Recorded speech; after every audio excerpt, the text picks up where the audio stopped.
Alarm clock.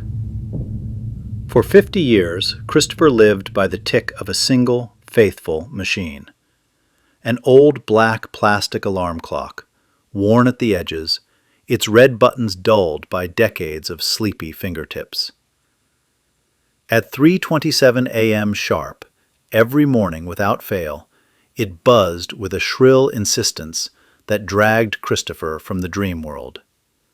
3 snoozes. Always 3. 18 minutes total. Then stretch, arms out like wings, and into the shower. Brush teeth, get dressed, show up to work early, always early. His bosses came and went. His jobs changed, but the clock remained. Then came the accident. September 19th, 11:19 a.m. 5 days before his birthday. Screeching tires, shattered glass, the sharp, sudden finality of pain. The world flickered like a faulty film reel. Hallways stretching into infinity. Doctors with blurred faces. Voices he recognized, speaking words he couldn't understand.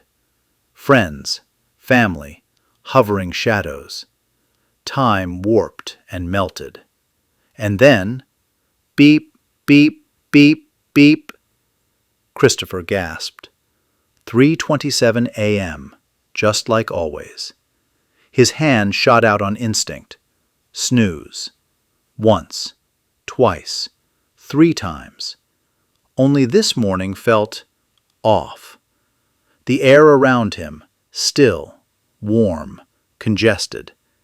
He stretched, as he always did, but instead of cool air brushing his fingertips, he felt satin, thick, suffocating satin. He tried to sit up, but his shoulders struck wood.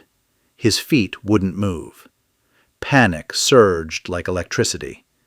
His hand scrambled along his side, smacking the alarm clock. He pressed the light button. The dull yellow screen flickered. 3:45 a.m. The date glowed below, May 1st.